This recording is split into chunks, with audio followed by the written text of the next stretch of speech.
world is such a, and when I say this world, I mean it. I don't mean in an ideal sense. I mean in every day, every little thing you do. It's such a, gimme, gimme, gimme. Everybody back off. You know, everybody's like, you taught that from school, everywhere. Big business. If you want to be successful, you want to be like Trump, gimme, gimme, gimme, push, push, push, push, step, step, step, crush, crush, crush. That's how it all is. And it's like, nobody ever stopped. Just, you know, I feel like, instead of us just being like, slavery's bad, slavery's there, bad whitey, bad whitey. I mean, all right, let's stop that. And everybody's smart enough to know that, I mean, we've been slighted. And we want ours. And I don't mean by like ours, 40 acres and a mule, because we're past that. But we need help. I mean, for us to be on our own 2 feet, us meaning youth or us meaning black people, whatever you want to take it for us to be on our own 2 feet, we do need help. Because we have been here. We have been a good friend. If you want to make it a relationship type thing, we have been there, and now we deserve our payback. It's like you got a friend that you don't never look out for. You know, you dressed up in jewels, and they paid and everything, and they lending money to everybody except us. And it's like, you know, everybody need a little help on their way to being, you know, self-reliant. You know what I'm saying? That's the whole thing about the album, about the Special Olympics.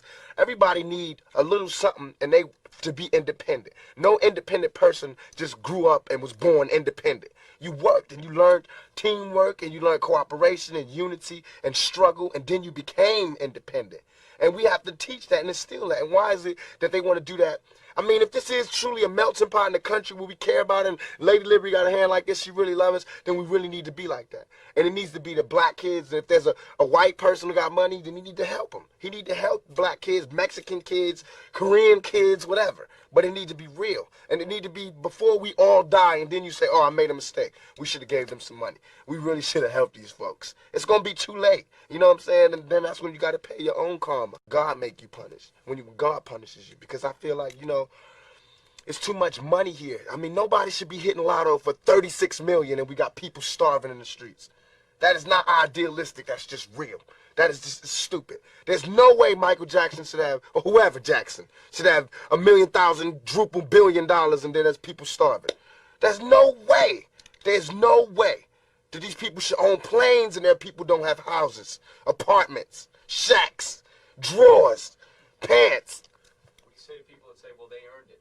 Now you go out and you're earning it. If they earned it, then I think that that's good, and I think that they deserve it. But even if you earned it, you still owe.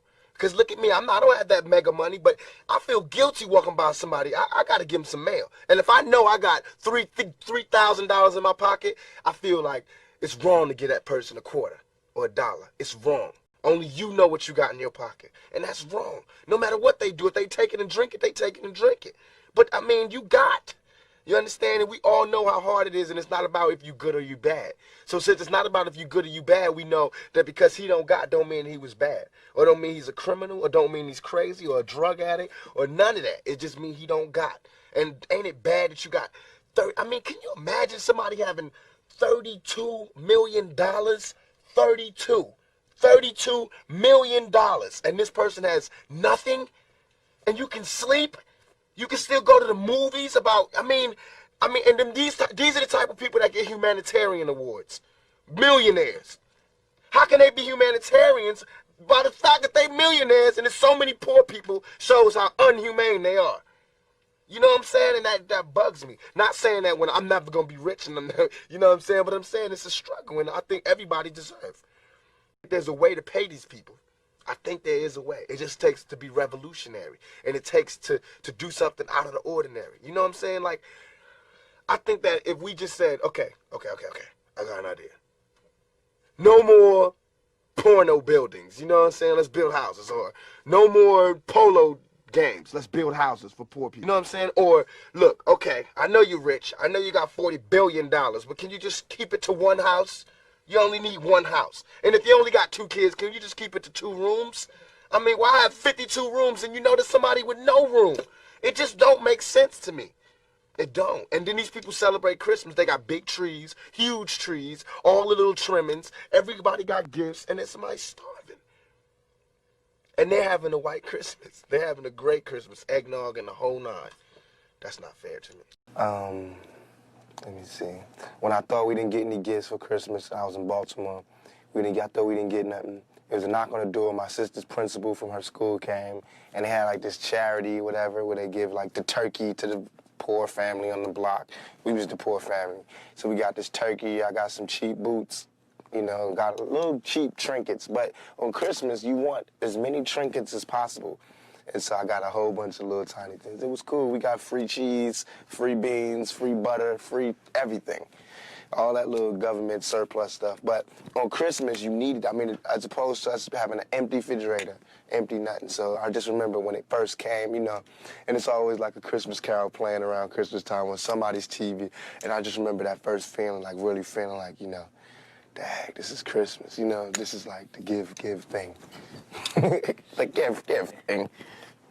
That's when I used to feel the sorriest for my mother. It's because there was no man there, you know. And this is a woman, my mother. She had to tell us, you know, she had to make it like Mary, and there was nothing there. There wasn't even regular dinner, let alone Christmas dinner, you know. And she had to like explain to us how, like, I mean, it's so hard to sell that all we need is each other's speech, especially when your stomach hurts, you know. And she's telling us that as our stomachs go, she's going, all we need is each other. It's meat. But I thought it was just so beautiful how she just would be strong and she would do it. And she would never use that time to go, your fathers are really jerks, you know, they really left me here. But they did. Our fathers really did leave her. And I mean, our fathers, like my father, my sister's father, different fathers, but they really did leave us. And, you know, they didn't call on Christmas to help my mother explain why the hell we ain't get no gifts. They was just like, you know, with they woman, wherever they was, being big shotty. Being Santa Claus to somebody else's kids. Usually, you're born into a dynasty or an empire, right? You're born, like, as a junior or, you know, following in your father's footsteps. You always tell, oh, your father, he did this, or your father, or your grandfather, he did this, or we got this, or the family heirlooms. There's none of that in the outer city. I call it the outer city because we left out. There's nothing. We don't get any family heirloom, the family crest, all that stuff that you would think is so important was meaningless. Because I mean, come on. Our family crest was cotton. You know what I'm saying? It's like, man, it's like the only thing we can really leave behind is culture, is music, you know, and dignity and determination. That's what we had. So it's like, I feel as though I'm cheated because instead of me fulfilling my prophecy, I have to start one. Instead of me, you know, doing a good job and carrying on the empire, I have to build one. And that's a hell of a job for a 21-year-old. For any youngster, male or female, to have to build an empire for your family. You know what I'm saying? And it's like, especially when the odds is that, you know that somebody else who lives in the inner city, the real inner city, suburbia, who, when he's born, I mean, 16, he gets a car, automatic. You know, there's money in the bank for college. You know, it's Christmases, go to vacation somewhere. Our vacations was down the street, cross town, grandma house. You know what I'm saying? That was the vacation. Or, you know, or jail, to be even more real. And I hate to make this, like, sad story, but it's real. Because this world is such a, and when I say this world, I mean it. I don't mean in an ideal sense. I mean in every day, every little thing you do. It's such a, gimme. Everybody back off. You know, everybody's like, you taught that from school, everywhere. Big business. If you want to be successful, you want to be like Trump, gimme. Push. Step. Crush. That's how it all is. Is America going to help us ever?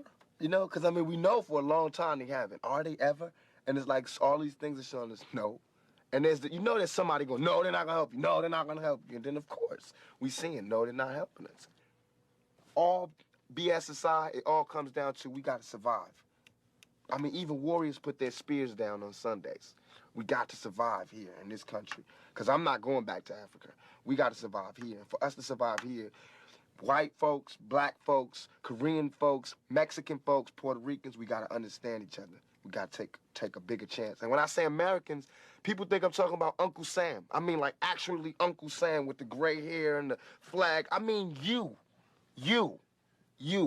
the guy, you know, you, the mechanic, wherever, you. I mean, you need to do something. You need to check yourself and see how racist you are. You know what I'm saying? It's real.